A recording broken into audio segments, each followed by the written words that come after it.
What's Underneath is a CastBox original produced in partnership with Studio 71. CastBox is the fastest growing, highest rated podcast app on both iOS and Android, where you can find all of your favorite podcasts. You can listen to What's Underneath wherever you get your podcasts, but we hope you'll give CastBox a shot and see for yourself. Hello and welcome to What's Underneath, the podcast that will inspire radical self-acceptance through empowering you to embrace what's unrepeatable in you. I'm Lily Mandelbaum, and sitting next to me is my mom, Elisa Goodkind. And we are StyleLikeU. In our new podcast, we are going to expand the types of intimate, unfiltered conversations we've been having in our viral video series, the What's Underneath Project. Each week, we will interview diverse nonconformists about their relationship to style, self-image, and identity. Being radically honest without shame and holding that honesty with compassion is self-acceptance. Hey, Mom. Hi, Lils. How you doing? Well, I'm extra good right now. Why? Because we're interviewing Chani Nicholas. I maybe could fall down on my knees and be like, this might even be bigger than Bono for me. She is astrologer extraordinaire for me in my life, and I think, and for a lot of people. She had a recent article in Rolling Stone magazine that called her the Social Justice Astrologer, which I thought was an apt description, but not quite apt enough, because you feel as if she's speaking to you in the most precise, deep, intuitive, profound, psychological, empowering way. And she has literally taken me through some of my most difficult times in the last few years, not kidding. Often we're like, where's the new Chani? When is Chani coming? And then when it comes, it's like a mass text. Group text, screenshots. Goes binging off in the morning, and we're each competing for one to read the other one, because we each want to read the others to read our own. But we're competing for who's are more accurate to what's going on in our lives. And I reserve extra time in the bathtub at night to then concentrate on all the people that I love in my life and read theirs after I've digested mine, which one of the reasons why it's so great is that it does take a minute to really, take the incredible amount of profound wisdom from it. So we're really, really, really, really happy to have her here. And we're also here with Clark. One of our dogs is in the room, and so if you do hear any random moments of barking, there we go, and or some chewing of a bone, that is our friend Clark. So he's here with us as well. So hi Chani. Thank you for having me. Hi. How are you doing? Can't hear it, but I'm blushing. I'm deeply uncomfortable. But thank you. How are you feeling today? I'm good. I am, in Brooklyn right now with you all, and incredibly excited to be doing everything. And also I just don't know how anybody in the city accomplishes all of the things that they do, because there's so many things to do and so much fun to be had and so many people to hang out with that I'm just how do people get any work done? Right, because you're here visiting from LA, right? Yeah. But I think late that about on everything. So good luck with your horoscopes. I think that about LA because of the weather. Oh, I hear you. I just have to ask along the lines of good luck with your horoscopes. Is one of the things that I do wonder about is, I guess, how you have the time to write these unbelievably deep and profound things for everybody, and how do you do that? I wonder about it. It's especially when you were doing it weekly. Yeah, weekly is really challenging. I wonder now that I haven't done it weekly if I'll ever be able to go back to it. Every time I sit down and write horoscopes, it's 3,000 to 5,000 words. But the more I do the work, the more the more I'm getting pickier about what I say. And then it's also you don't want to be repeating yourself all the time, but you really do feel like you're repeating yourself all the time when you're writing in the same kind of genre. Mm-hmm. So there's the length of time that it takes, but then there's also the emotional energy, obviously, that it takes, and then the worrying and the futzing and the editing and so each one usually takes me about an hour, all things said and done. And each individual sign. Yeah, usually. Yeah. If I'm really sometimes I can just write 1.5 hours, which is amazing. But generally, after everything's said and done, usually each one takes, and then there's the intro. So, and then there's like whatever's going on politically and the climate, like what we're going through collectively. Like, how do you even begin to write something that might hold just the most unfathomable things? And we're just being, you know, there's just wave after wave after wave of just excruciatingness in this world. And so it's like, how do we, how can I, so a lot of it's like a meditation on like, okay, that's happening. And then we all have personal lives. And was it a hard decision? I was saying earlier that I felt like the sense of, I felt proud of you when you stopped doing it weekly, because I was like sometimes getting stressed on your behalf for like how much energy that takes. And like, imagining that you're also juggling a lot else. And you always talk about things, you know, like boundaries first and like self-care and like those things are always really helpful to me. Lily, of course, being the humble understater that she is, I think is understating it in a way how much she admires or was affected by what you did, because we have huge boundary issues and struggles within StyleLikeU in terms of feeling that we have to put so much out and have put so much out. That has been, that has brought the three of us in the last year basically to our knees. Yeah. Right. And it's also like what's worth saying right now and what's worth sitting on and just letting it have a moment. Like when do I need to be a container for the energy and hold it and allow it to do something, and when do I need to release it? And in this social media world, it's really fun and entertaining, but there's this constant like demand to be releasing.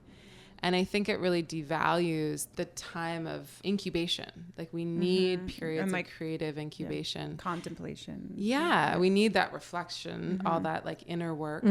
But also, you know, it's like getting caught up in the internet culture and then also like pulling back and thinking, what do I want to leave as my life legacy? I'm pretty clear about what I'm able to do at this point in my life and what I'm not. And I can't do both. I can't be totally engaged and just content creating all the time if I want to do something like write a book. And so, and that is it's like, what baby do you feed? Like, which ones are you growing? Which ones will, like, I had to take food away from one in a sense and just like grow it at a slower rate or let it do its thing. And it's all about trust and having faith that you're following your own creative intuition, and that when it's time for something else to come, that you give up the safety of the thing that's been feeding you energetically or that you've been in a relationship with. You change that relationship for the sake of something else. And that's the hardest thing, I think, especially if you're self-support, you know, you're an entrepreneur, you're needing this. Yeah, and you're carrying people, you have staff, you have, you know, like it's a whole thing. Art is not something, and content is not something that you just can spit out. Like it's something that comes from very deep inside of you, especially if you are putting something out meaningful. Right. And that matters, and that's singular and authentic, and not just regurgitation and not duplication and not what tends to happen, which is this incredible amount of shallow information. What's exciting to me is just listening to you about it and even being able to share this with each other, because hopefully in this Wild West arena where we're creating what is the new form of business or art and business and art and commerce, that there's enough people that are taking care of it being something special and unique and not succumbing to the shallowness so that we evaporate any of the depth.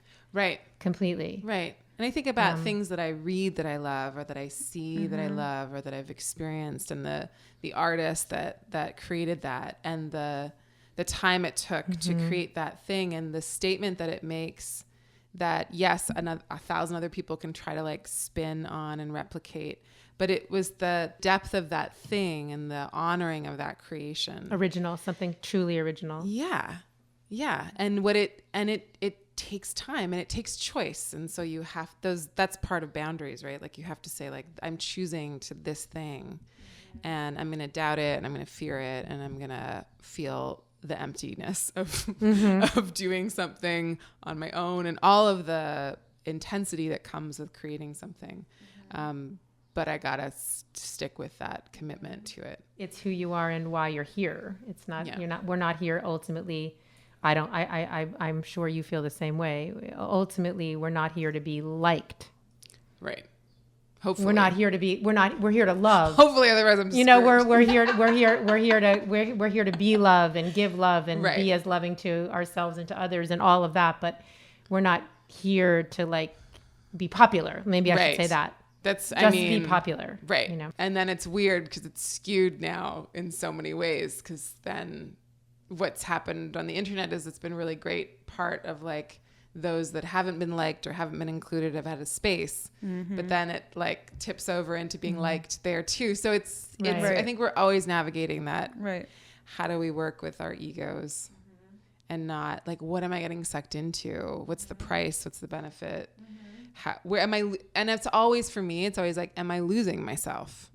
When I go to events that have, you know, like, where am I? Have I lost myself? Or am I, when I scroll through Instagram, where am I? Like, how am I? Where am I? What do I need in the moment? So can you talk a little bit about like that struggle and that navigation and like maybe... Well, basically my whole life is navigating moment to moment my FOMO. So like I'm constantly, and my wife is completely opposite of me. She never feels like she needs to be anywhere else but where she is. That's amazing. Which is so enviable of a trait, because she really gets a lot more done than I do, I feel like, because she's not worried. She doesn't worry about being in the wrong place or being in the wrong anything. She's like, this is where I am and this is what I'm doing. And if I wanted to do something else, I'd do it. And for me, it's much our issues just manifest in different ways. So I'm always constantly navigating that. And as I get older, I'm just more familiar with it.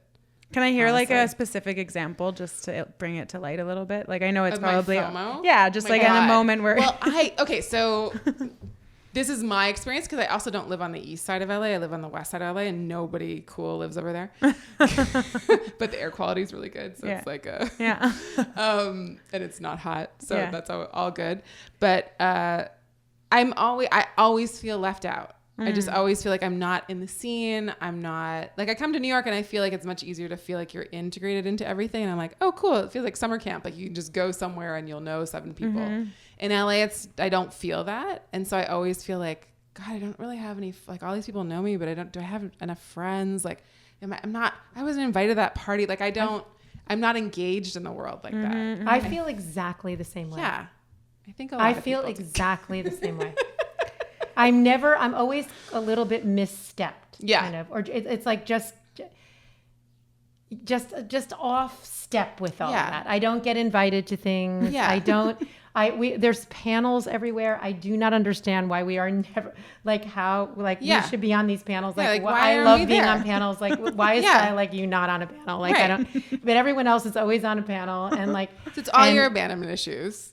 right. They just get played out over and over and over again in all these areas of your life. And then, so then I'm like, okay, well, where am I? Well, that's that little part of me. My family is there's a lot of different iterations of family for me. So, but I come, like, my mom's side of the family is like Bronx, New York, born and raised, and then she, like, quote unquote, ran away to Canada and like ended up living in this small little town in British Columbia and stayed there. And she met my dad, who grew up there, who grew up like in a shack without anything on the side of a mountain with like 13 brothers and sisters, and dropped out of school when he was 13 and had to like take care of the family.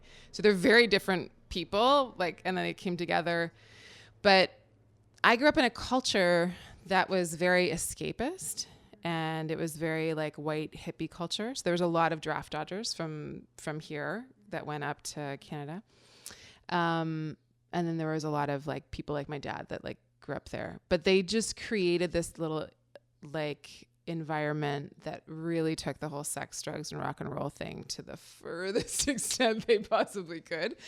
So I grew up in a party. Like I grew up in like, was it like a commune kind of feel, or it was more of a I party? grew up in like I was born in a commune without running water or electricity or anything, like that whole thing. And then the 80s happened, and like everybody, you know, got a little faster with their drugs and everything. But I grew up in a place that everyone just wanted to have absolutely zero responsibility. And they did. They had this little like enclave in the mountains, and really just partied and did whatever the fuck they wanted.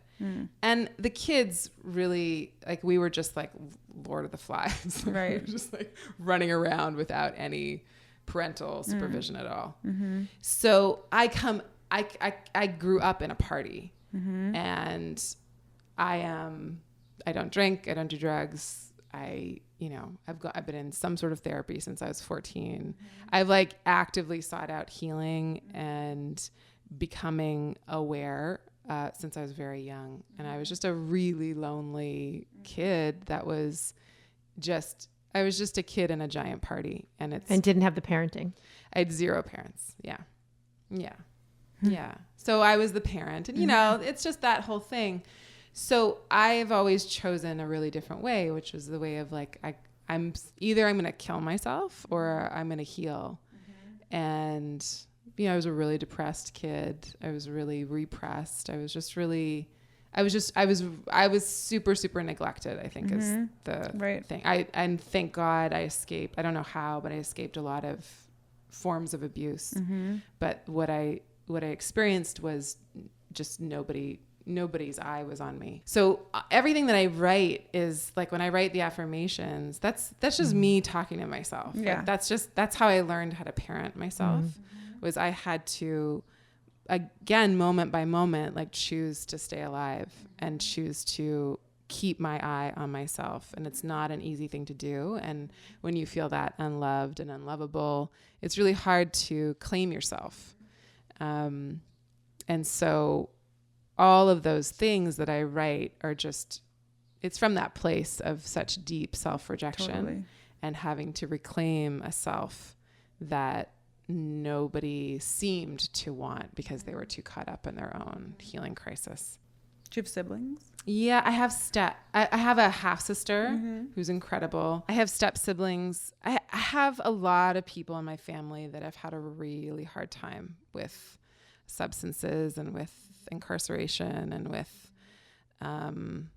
really difficult life choices that they've had to then work through. I was lucky enough to be rejected from a lot of family structures that actually were really toxic and I don't know. It's like you might not have survived. Yeah. Like you go through these things, especially when you're young, like you're 20 out in the world without a family and you don't really know like where to locate yourself. And it's really, it's a shit show emotionally.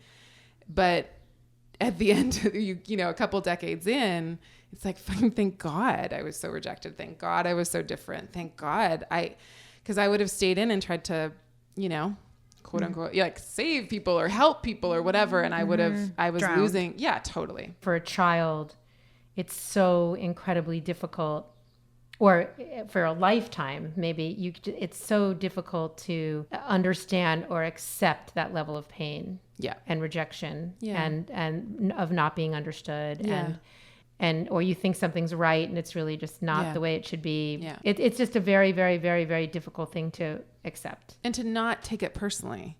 Right. I think that's the hardest piece. It's like, this is my circumstance. And I was, when you're little, you just think it's you.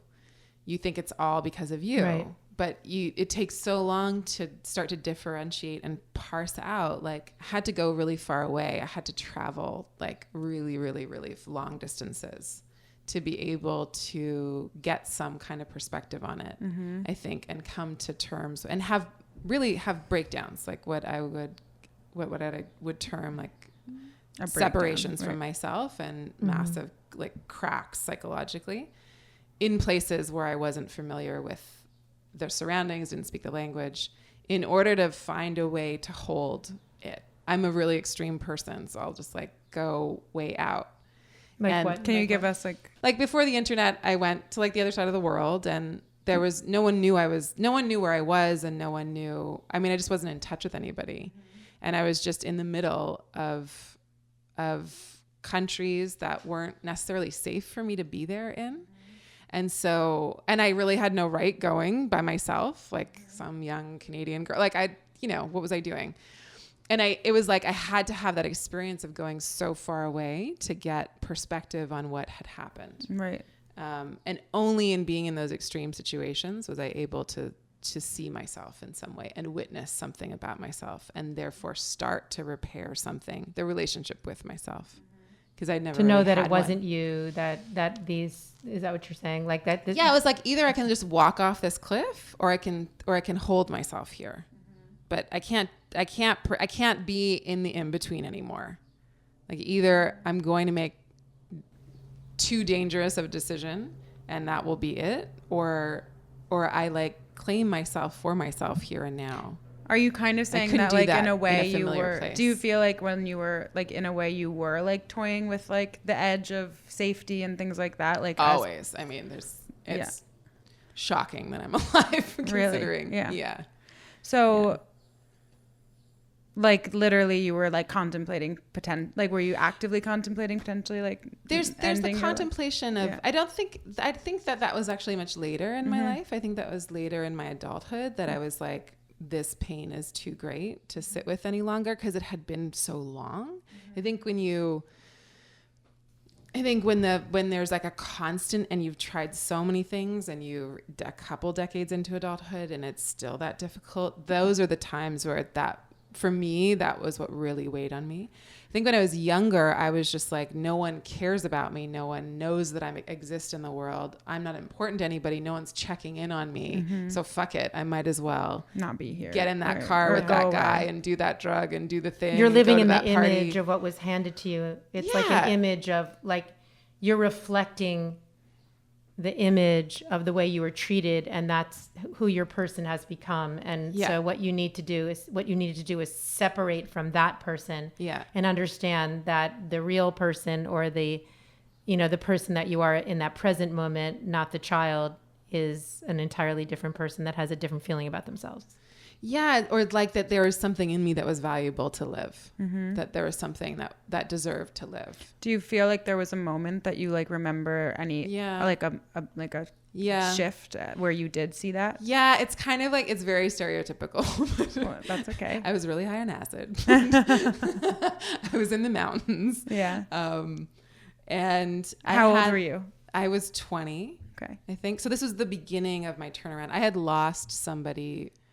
I had lost the only person that I ever felt really loved me. Like romantic, like a romantic. It was a romantic relationship, but it was very much just like he was just like an angel, like I moved out with him when I was 16, and we were only together for a year, but I felt like he was the only one that's like had his eye on me and was like, you matter, you're important, I love you. And so it didn't matter if it was romantic or not. It was just someone was witnessing me.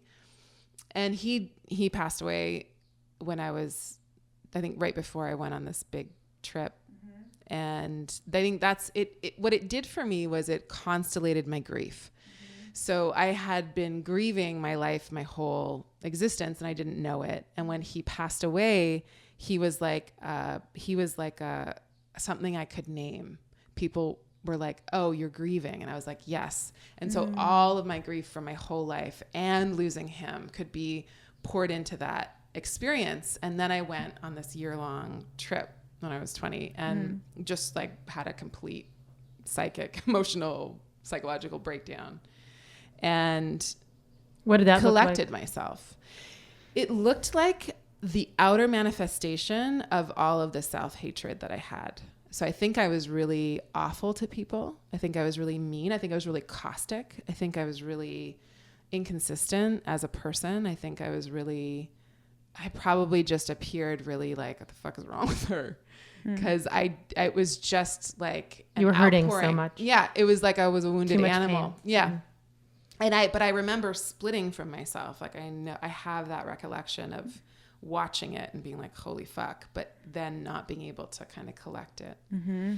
And then having this experience of I guess I needed some help, but I was in the forest in the middle of nowhere and with like 2 other people, but they had wandered off. And I was just sitting watching a sunbeam on the forest floor. And I like went into a kind of meditation, and a lot of time passed because the patch of light was one place and then it was by the time I realized what had happened, it was another. But it was this experience of literally feeling like the outside, the part that was separated from me, turn around, or the part that was whatever, and see me, and literally making a choice. It wasn't conscious, but it was like an experience of choosing myself and choosing to see what was worth saving in myself. And I like kind of came down off the mountain and had another, decade and a half of drama and pain and whatever. But I had I made a choice in that moment. Mm-hmm. And what I meant to say before was when he died, I was like, I had already had like years of Reiki, and I had had a little bit of therapy, and I had a lot of healing. Astrology was already in my life, and tarot and all these things. And I thought, well, either I like believe in all this shit I've been reading and studying, or I don't.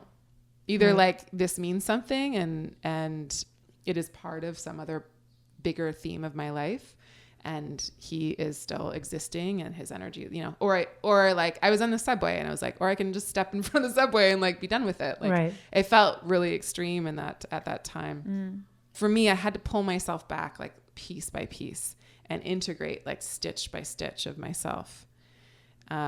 So going back to the earlier thing, like FOMO, that's all just part of that. It's all part of feeling like stays with you forever, I think. Yeah. I don't exist unless somebody else is seeing me. Mm-hmm. But like, when am I going to just fucking see myself? Mm-hmm. When? And so again, the affirmations are all like trying to like, it's those ways in which I'm trying to witness other people, but also myself. If you're enjoying what you're hearing, please subscribe and give us a good rating so the powers that be can keep this podcast going. How I know that you're in a really wonderful relationship, and I'm curious like how some of your struggles with like feeling lovable have like played out in having some of it. Let's get Sunny on the phone. Yeah. But like, yeah, it seems like you're in a healthy relationship, and it seems like far removed from, it's like we met and it was like all the things that I had, all the things happened, and it was, you mean like all the things came up kind of, or? Well, there was that, but what I mean is like all the things that I needed were all of a sudden, I mean, look, I like was 38 when we met. So until the age of 38, I was like pretty single. I had relationships, but I had come to the point where I was like, I'm never going to meet anybody. This is not going to be a thing. I'm not going to have a family. I'm not really connected to a family. Like I'm just really out here on my own, and that's my deal. And then when we got together, it was like, she just like melted everything away. Like she is all the things that I needed and wanted, and the relationship is, all of those things as well. So I had hoped that would happen, but I had really given up hope. So I lived in a place for a very long time where I was like, okay, it's just not, and I had to be okay with that. And so when I say like, it's all the things, it's like, I got all my wishes, which is a very bizarre feeling for someone who I just had to like tough it out for up until that point. So what are some of the things like, as far as that you feel you needed and that she provided? It's the first time in my life where I'm with somebody who's as committed to doing their own personal growth work as I am. And she's so incredibly intuitive, and she's so incredibly powerful, and she's such an amazing manifester. And when we got together, it was like this huge psychic experience where things started to happen that neither one of us should have known about, but we would pick up on. And so all that to say, I'm connected to somebody in a way that I've never been before. And it's so much, it's love, of course, but it's so much more than that. It's a way of being energetically matched with somebody where when we came together, everything just like exploded, imploded, and then took off. So so we're in this relationship where there's constant growth and there's constant we're constantly like, okay, what's next? We're both really hungry. We're both really driven. We both utilize the relationship for our healing and for our intimate personal pleasure and satisfaction and growth and all that great stuff just for her and I as two human beings. And then we also utilize the relationship as a vehicle for the work in the world, whether it be her organization. We have a lot of future projects that we're working on and developing now.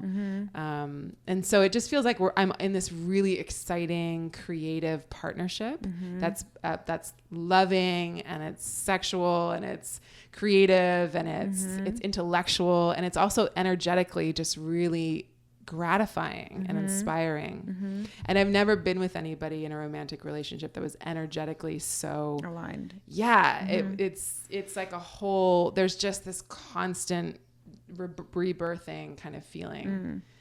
So it's a very intense relationship, but not in a way that's draining. Not drama. No drama. It doesn't seem like an accident that happened totally because, or, you know, just some kind of necessary, like, miracle, really. It seems that it has a lot to do with those decisions that you made along the way to accept something bigger than yourself. Yeah. And it's everything that I asked for and like put on my lists and like did it in my new moon rituals and all that shit, but it just didn't happen for so long. So I thought it was actually impossible. Right. And then it did. Right. I was like, it's striking, you know, you're just like, and it seems like an unreal proposition. I'm like, oh, I can just be like happy now. Yeah. It's fucking weird. Yeah. Right. You know, like, yeah. And the minute we got together, the business, like my writing, everything just like exploded. Like literally I was on the plane she was living in New York, and I was on the plane to come and see her. And it was my grandmother's birthday, who's passed. And it was a full moon, and my numbers went up to a place they'd never gone before, literally as I was flying here. Wow. So it was like, there was so many, and not that it's about numbers, but there were so many confirmations of like, something's happening. And there's like, our lives were like showing us all these like big signals, and she could read them along with me. And I was like, oh my, that's when I didn't feel alone for the first time, right? Like I was with someone and I'm like, you're seeing this too. You get it. Like, and then the dreams we were having, and there was just a lot of ancestral stuff that was going on, and a lot of people coming through energetically and being like, literally like thumbs up. And so it was really, and it was a huge leap of faith for both of us, and we gave up a lot to be together. Were you long distance at the beginning? We were long distance for a very short time. For a very short. How is the astrology, how did that all happen? And then how has that played into healing? And It's the first time anybody looked at my chart. They looked down at it. This woman, I was like 8 years old, and I was in a situation that was very illegal, and lots of adults were doing things they shouldn't. And I was like the only kid there. And this woman was like, what's your birthday? And the adult that I was with told her, and she looked down at, I think, an ephemeris, and she looked up at me and she was like, you're very judgmental. And I was like, yes, yes, I am. Thank you. Like, none of these motherfuckers have any judgment. I actually have judgment. I didn't even know I didn't even know the word. I'd never heard the word, but her intonation, I was like, I like this. You're distinguishing me from these the other rest people. Of this. Right. And I think that that's true. Yeah. And so that was like my first, like, what is this? And then when I was 12, which is an important astrological time because it's your Jupiter return. So it's a time when like Jupiter's about knowledge and growth and expansion and opening to something. So it's like that pre-pubescent, like, wait, there's more. What are witches? My father had married his third wife, and that her mother is a Reiki master, and she's the one who initiated me, and I did Reiki with and was introduced to everything from, she got us an astrology reading for the family. And I knew, it was in this very strange setup where I knew my stepmom since I was like 6. And I'd known my then stepsister since I was 4 and she was 2. My brother I knew before he was born, and I was like their babysitter, and her mom and my mom owned a store together, and her dad and my dad worked together. So we were from a very small town, so it's very incestuous. Everybody knows each other. So it's all, it's like queer community. And so they ended up together and moving to the other side of Canada in Toronto. And so we were there, and so I knew them really well and I loved them a lot. But we were all of a sudden this new family, and we were trying to like figure out. And so we went for a reading, and the astrologer started to talk about everybody and talk about like my sister and why. And I was like, oh my God, she is like that. And I'm not like that. And I'm like envious of how she can be like that. She's an Aquarius, so she didn't give a fuck about anything. Yeah. I was like, how do you do that? Right. My wife's also an Aquarius. So. And so I was like enthralled with this system of understanding how different we were, and she could articulate all the things and why.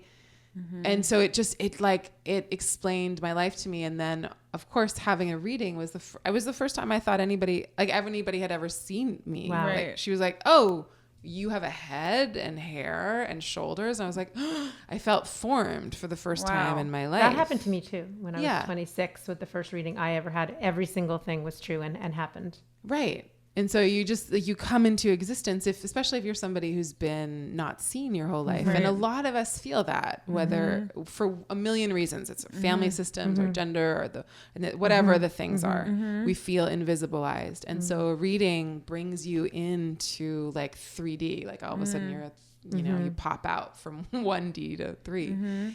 But the thing is that I understood what she was saying astrologically. It was like this language that I knew, but no one had spoken to me in. And so I was like ravenous for more. She'd written a book. I got the book and I've been studying ever since.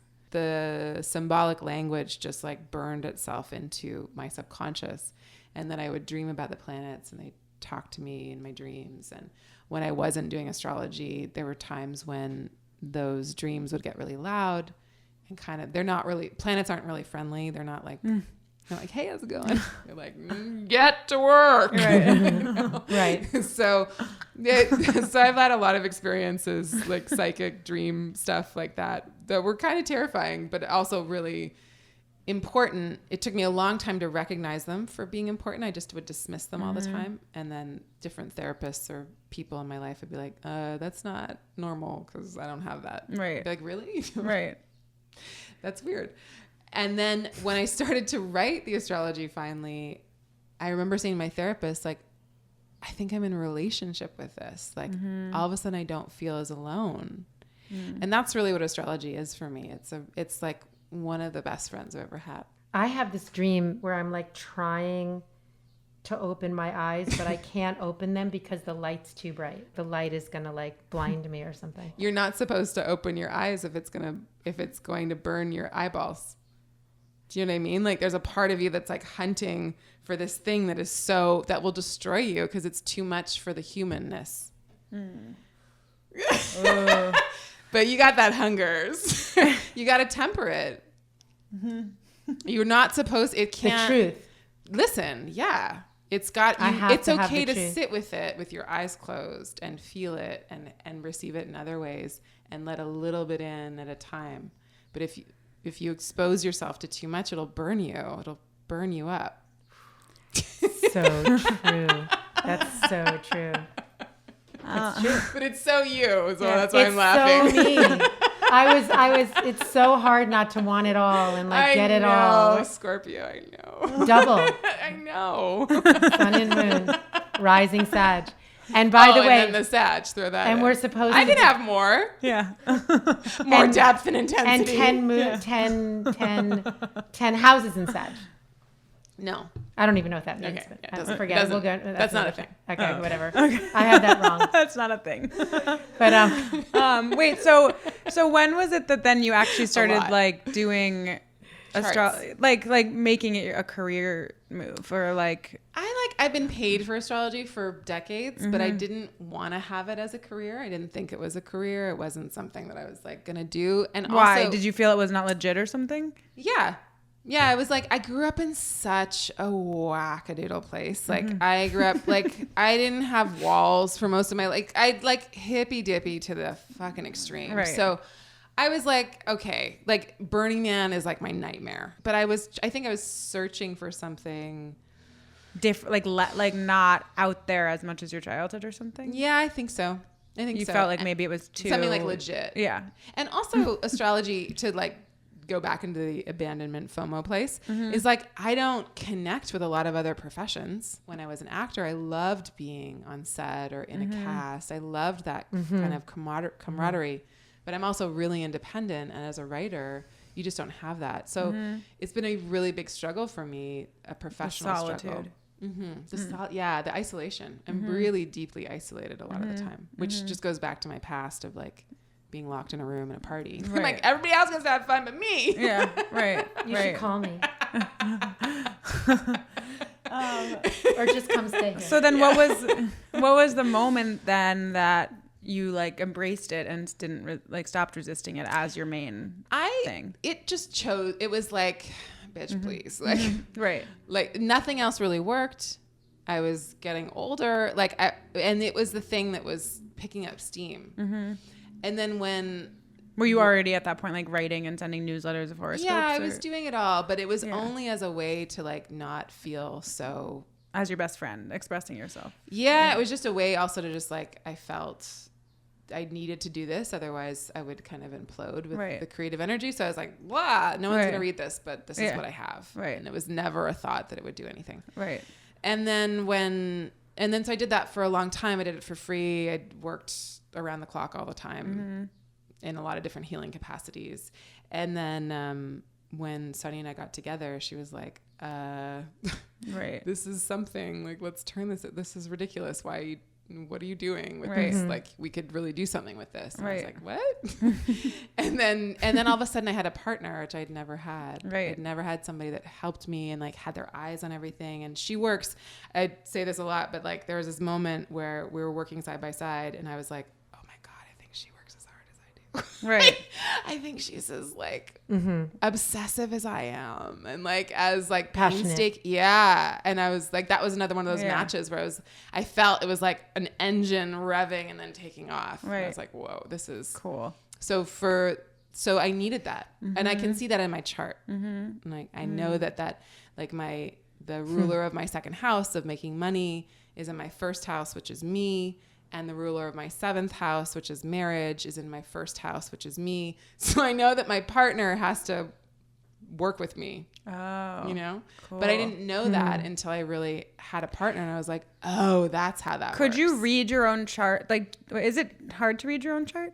No. So did you know in your own chart that like, or I guess like knowing if a partner is going to come is, it's not like you're a psychic, but like, did you know the role of partnership like in your life through your chart at all? Or, you know, it's funny. When we met, I had just started studying traditional astrology, which cleared things up for me in a way that nothing else ever had. And so I was What's the difference? Modern Western astrology is very psychological. And so it's looking at the chart as your psyche and you. It's very Jungian kind of based. And there's incredible, beautiful complexity in it. And it's great. It's not something that I was ever really incredibly astute at, to be quite honest. And then when I started learning the traditional techniques, all of a sudden I was like, oh, it's all so clear now. Because the traditional astrology looks at your chart as the setup of your life, where you're like, how things happen. So for some people, they meet their most important people through work. Through some people, it's not at all like that. And so there's these very clear distinctions of like how you want, what area of your life do you want to ask me about? And then I look at it and I can tell where you need to go to get a compass. Exactly. It's very like directive, which I love. That's very rule oriented. And so it's got like amazing boundaries and structure. And I love that. Yeah. But the cool thing was that when we got together, I looked up the asteroids because my teacher Dimitri George does a lot of asteroid work. So within this very rigorous structure, you can overlay asteroids. And so if you meet somebody that's important, or your children or your mates or whatever, you can look up their name because there's like hundreds of thousands of asteroids, right? And so they've all been named all these different names, and you can get somebody who's like similar in name enough and look it up and see where it falls in your chart. And there's this thing in our chart called the part of fortune, which is, as it sounds, it's a place where you kind of get lucky or you have some grace in life. And we all have one. It's a mathematical equation of the sun, moon, and ascendant of the life places. And it's where you have like literal like fortune. Yeah. And on my part of fortune is the asteroid Sonia. That's unbelievable. That's crazy. Wow. Like, how do you deal with knowing so much about this and like knowing what's happening in terms of astrology and the planets and all? Like, Well, we Do you don't know always how. want to know? Do you not? I don't know how it's going to roll out, but I know like the hot spots, right? So as we're in this moment, you know, I can say, like, of course, there's a fucking eclipse in Cancer in July, and there's like babies and parents are like being separated. So like, what is an eclipse in Cancer? Cancer is the sign of the parents. Cancer is a sign of the family. Cancer is a sign of love and bonding. Not love necessarily, but that bond between, which is love. It's the sign of cohesion and like that the connective Harmony. waters of the womb. It's family, literally. And it's an eclipse, so it's going to show the shadow side of that. It's a huge marking. We haven't had eclipses in Cancer in a really long time. This is the first one in a long time. And so as I'm living through, I'm looking at the world and thinking, of course, like this is the image. Not of course, I never would have fathomed this. God forbid anybody, dream this up, and then you live it and you're like, yeah, that's exactly it. Mm-hmm. And as it's going on, there was these other things happening with Venus in Cancer and Mercury in Cancer, and they're just foreshadowing the eclipse. And so I kept saying that, like, well, okay, this is foreshadowing the eclipse. This is foreshadowing the eclipse. And then it wasn't until very recently I was like, unfortunately, this is part of how this part of the world, there's obviously other parts of the world, they're going to be experiencing it differently, but this is a really big moment in the global scheme of things, because what it says is that we have a dictator for sure. Like this is way down the line of what experts that study the Holocaust say was happening. And before the like we are in it, there's no way to not see that. The marking of it astrologically is very, unfortunately, very succinct. It's not, you don't have to know much about astrology to know that that's right. The images of seeing children without their parents is like the shadow side of Cancer. It's the other part of it. It's the not being bonded. Mm-hmm. And so what is that pulling up for all of us? How are we all, what are our little children in inner, outer, like, we walk down, I was in the airport the other day and there was a kid walking on the plane. He just,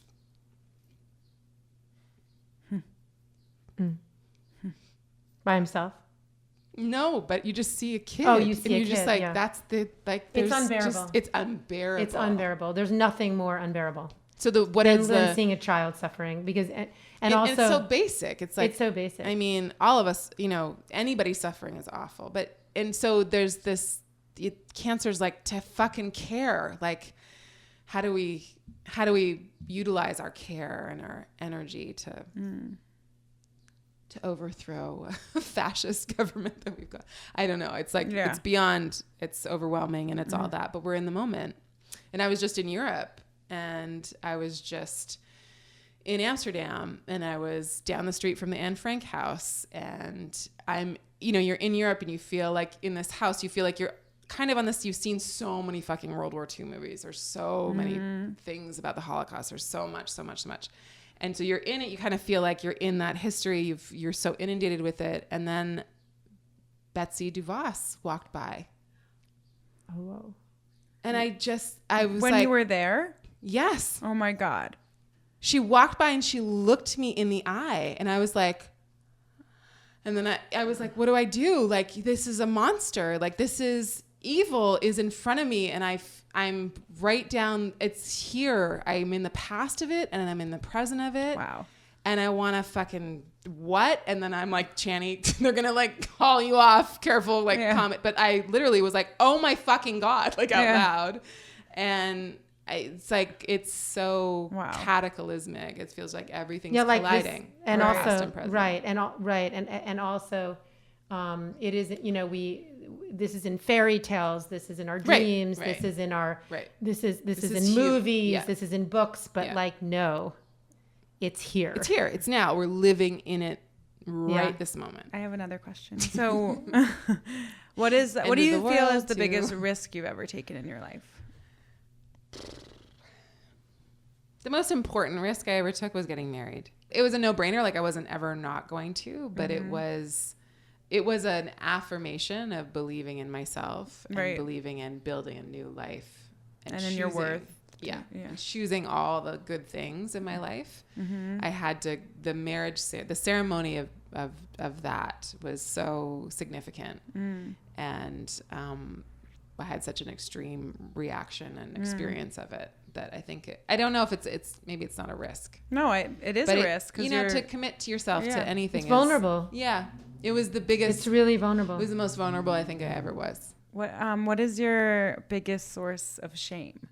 You know, the moments in my life where I've been really awful to other people, because I've had a lot of them. I think I've been a very difficult person.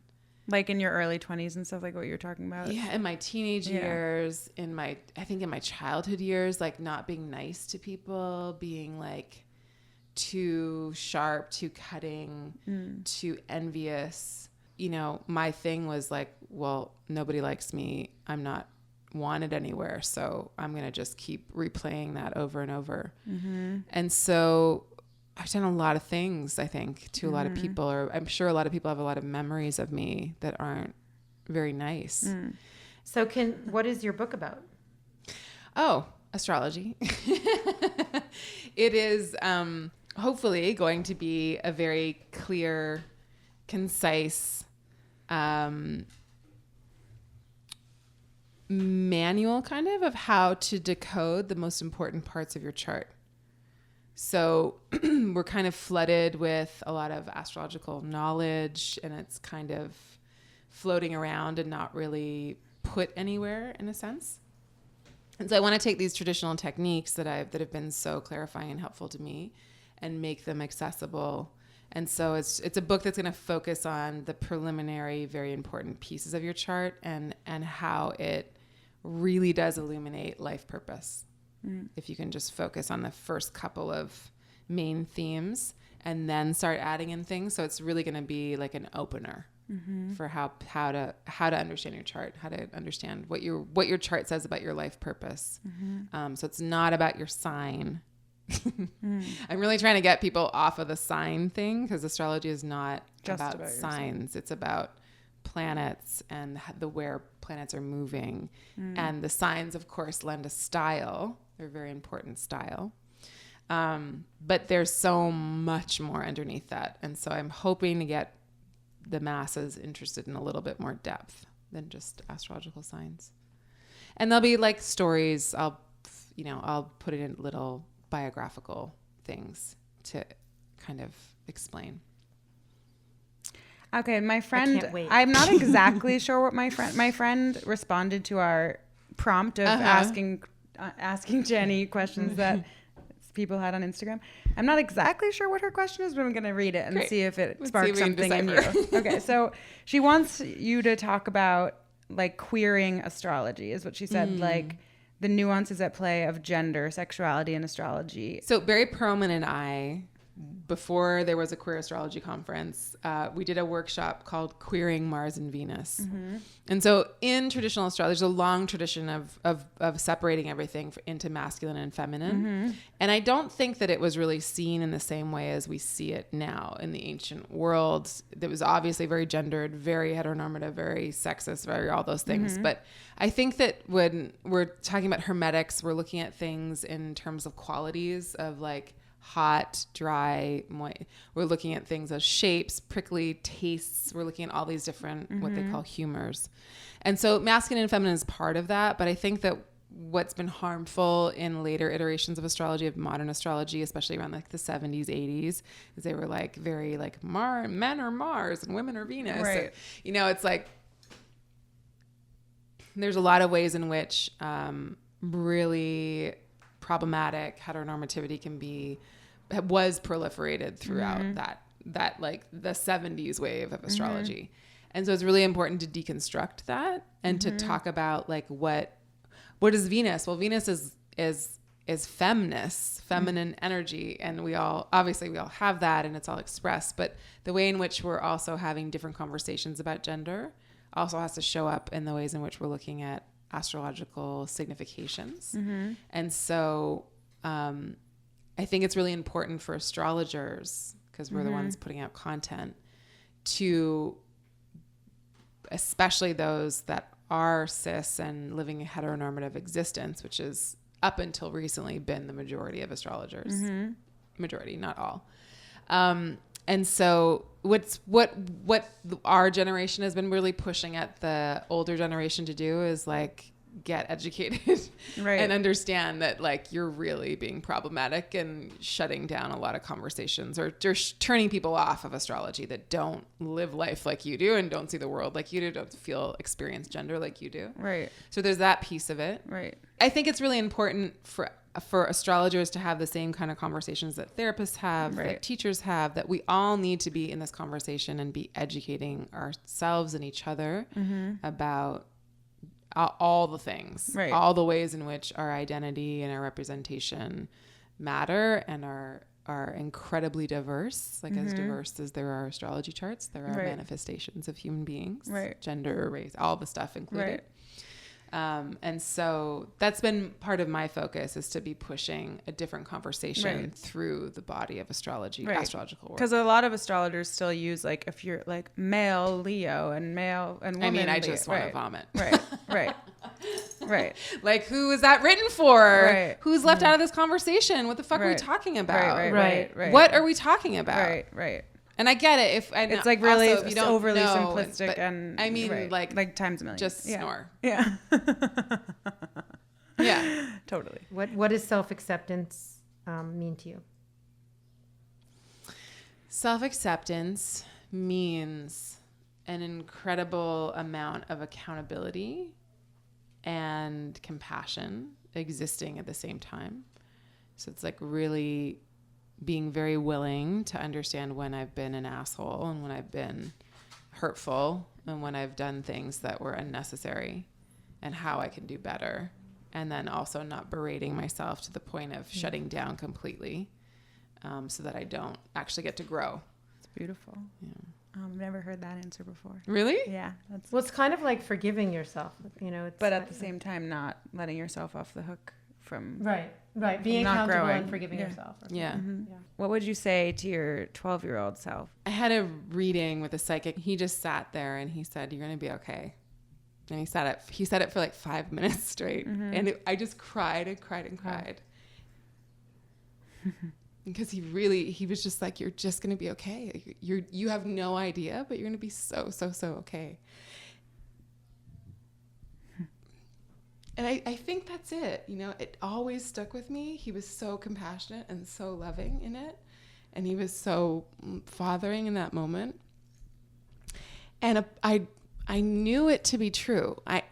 For as much of the difficulty and pain and everything, I knew that and so I think I would say to myself, like, "You're right. You're going to get out."